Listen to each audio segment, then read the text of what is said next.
Gracias. Seguimos conversando con el senador Ricardo Monreal del Partido del Trabajo, que ha estudiado, nos dice él, durante más de 3 años, un fenómeno muy inquietante en el México actual, que son los grupos paramilitares, sean los que abiertamente se dedican al narcotráfico u otra forma de crimen organizado, sean los que son contratados por particulares como una especie de autoprotección, guardias blancas les llaman en algunas realidades. Recuerdo nuevamente el caso de Colombia. Este proceso llevó a que regiones completas del país fueran administradas por este tipo de grupos, de tal suerte de que el Estado colombiano no tenía soberanía sobre esas regiones geográficas. Este es uno de los riesgos. ¿Cuál podría ser otro? Bueno, primero, uno de los riesgos es la libertad de las personas. Creo que en México están presentándose de manera incipiente efectos ominosos por la presencia de estos grupos del crimen organizado. La lucha contra la delincuencia organizada no es una lucha que deba ceder, ni se deba dar tregua. Yo estaría en contra de eso. La lucha es sin cuartel. Sin embargo, cuando se inició el llamado o la declaración de guerra unilateral, no se acompañó de labores de inteligencia, de coordinación o de revisión de sus policías con las cuales iban a combatir la delincuencia organizada. Yo aseguro que un gran porcentaje, más del 80% de los cuerpos policíacos en los 2.500 municipios tienen permeados o están infiltrados por delincuencia organizada. Fíjense, 80% cuando menos. Este problema tiene una de sus vertientes en propuestas de leyes que han surgido del Ejecutivo y que están atoradas en el Legislativo. Realmente hay una expectativa de que estas nuevas leyes, la Ley de Seguridad Nacional, la Ley de Lavado de Dinero, otras que están atoradas en Cámara de Diputados y en el Senado también, ¿van realmente a resolver esto o cuál es su perspectiva? No, yo creo que es una combinación. Estas leyes, todas las que hemos aprobado con el voto en contra nuestro, que se ha aprobado por la mayoría del PRI y del PAN, son leyes coercitivas, leyes que persiguen, pero no van acompañadas de algunas condiciones económicas, es decir, educación, salud. No se puede combatir a la delincuencia organizada solo con el efecto represivo, coercitivo o de fuerza.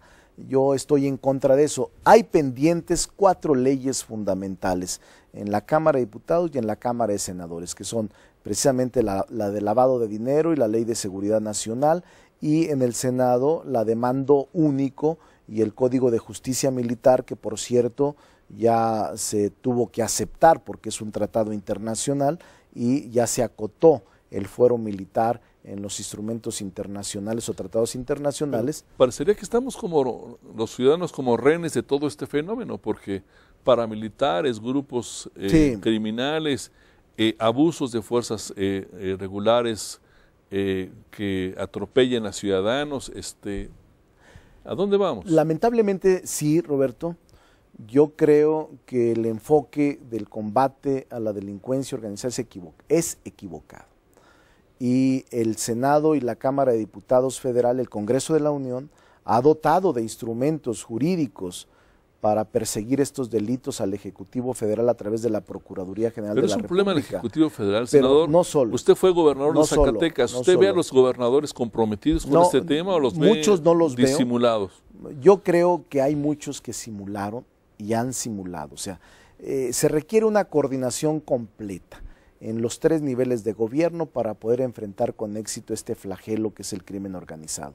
Municipios y estados han dejado durante mucho tiempo correr este tipo de prácticas ilegales con el pretexto de decir que es un asunto federal. No es exactamente, esa es la justificación de carácter jurídico que no es ajena a la realidad, pero que finalmente esto generó un vacío en los estados y municipios y las bandas del crimen organizado actuaban sin ningún recato y con toda complacencia de la autoridad local, porque la autoridad local decía: no es un asunto mío, los delitos contra la salud en sus distintas modalidades simuladores no son facultad mía. mía. Usted ha ofrecido que en el tema de los paramilitares va a dar nombres y apellidos. No sé si de cabecillas de estos grupos, de gobernadores, de políticos, de jefes policíacos. Lo que yo he afirmado es que estoy realizando un trabajo de investigación en donde se va a poner en evidencia de que existen los cuerpos paramilitares llamados escuadrones de la muerte, desde mi punto de vista,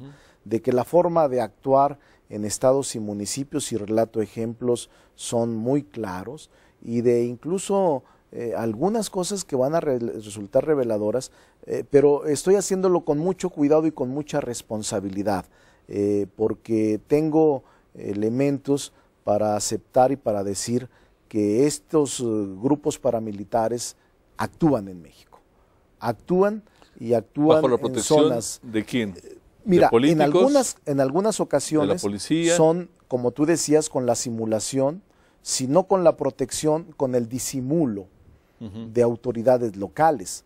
Es obvio que si hay un operativo del crimen organizado de 30 o 40 vehículos seguidos o con armas de alto poder y no son detenidos, pues es obvio que ahí está ocurriendo algo en ese estado.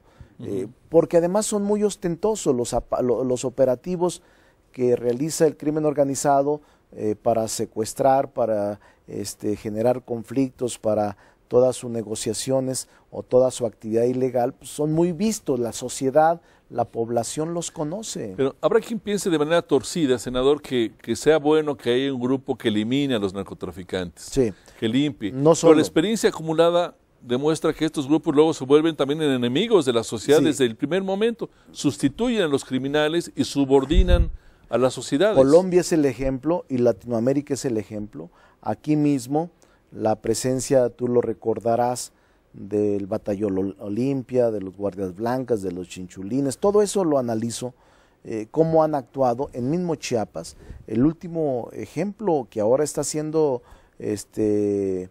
denunciado y que está siendo procesado por la vía civil, el expresidente Cedillo, por el asunto de Acteal. Así es. Que hubo grupos paramilitares quienes ejecutaron el asesinato de casi 40 personas de comunidades indígenas. Es decir, hay evidencias claras y ese es el documento que estoy preparando sin alarde y sin ninguna actitud fuera de lo normal, sino simple y sencillamente un trabajo de investigación donde intento demostrar la existencia de esos grupos. Pero pues tú ojalá tocaste, nos presente rápido tú tocaste un nombres y tema apellidos. fundamental, porque dices, hay quienes no solo aceptan, sino que dicen está bien que actúen y que eliminen a los malos para que nos dejen vivir en paz. Forma parte de la percepción. Pero sí. ahí nos equivocamos, porque tarde que temprano se apoderan de las plazas y se vuelven a sustituir a los malos y se convierten en peores. Por eso no conviene darle paso a este tipo de grupos paramilitares, ni aceptarlos, ni permitirlos, sino al contrario,